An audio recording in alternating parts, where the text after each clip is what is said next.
So I'm going to give you some really important tips on copywriting for your emails, starting with the subject line. So in the subject line, similar to the business-to-business emails, you want to create urgency. This can be done with customers in a little bit more of a fun way. You can pique their curiosity, even add a little controversy, or do something else to grab their attention.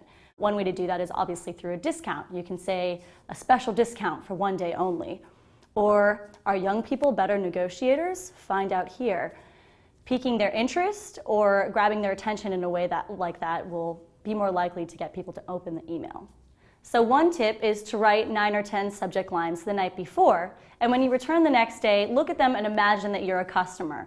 Which of these subject lines would you click on? Which would pique your curiosity? Try to look at them with a fresh perspective and not as the person who wrote them the night before. This way you can pick sort of the best subject lines that have the most meat and the most interest to people.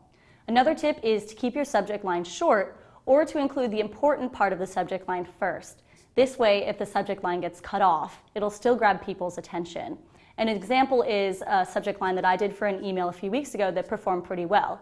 It was 15 mind-blowing technologies that will change business.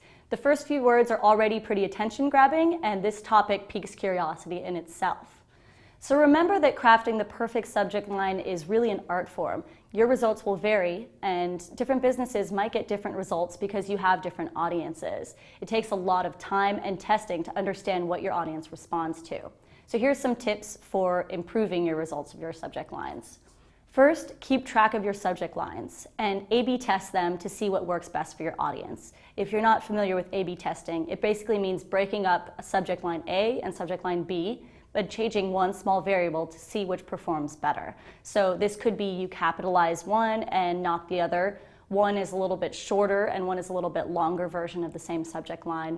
And you can also try other variations. You can make it more to the point, more intriguing, see if different words perform better than others. A lot of this will just require looking back at old emails and comparing data. The second is observe and study the subject lines that compelled you to click, especially those of competitors. For example, this is a subject line I really enjoyed from AppSumo, the tool you never knew you needed until now. I had to click that because I didn't know I needed it until now. What is this tool?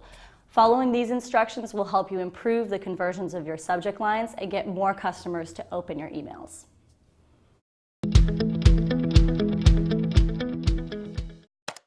Now let's talk about the body of the email. First, you want to get to the point immediately. A lot of people won't read the entire email, so you really want to make sure that you get to the point in the first or second sentence. There are a few exceptions to this, such as AppSumo emails, but they're a long-established brand in this arena, so they can get away with having an extremely long email. In your case, you're going to want to stick with getting to the point. You also want to keep in mind that the first line of the email is going to appear on mobile devices, and studies show that this does affect your email open rate, so this sentence is absolutely critical. You should only have one call to action in the body of your email. You can use terms such as subscribe, click to read this article, buy now. This will make crystal clear exactly what you want the customer to do, and you should never ask them to do more than one thing in a single email. Try to write like a normal person. Avoid being too stiff or formal. While this is not an option for all businesses, you should keep in mind that a lot of the most successful email campaigns today, such as Groupons, go with a more casual and even fun feel with their copywriting.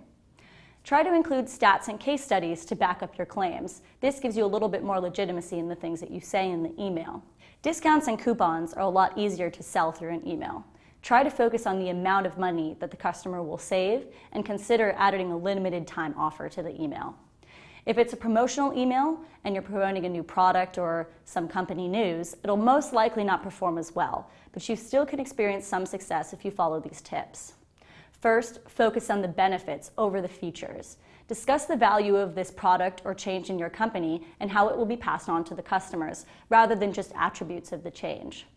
Offer something else of value to the customer, such as a helpful checklist or a free ebook or even a free trial of the product. Doing these things will really increase the chances of your body being more effective and getting more customers to take actions.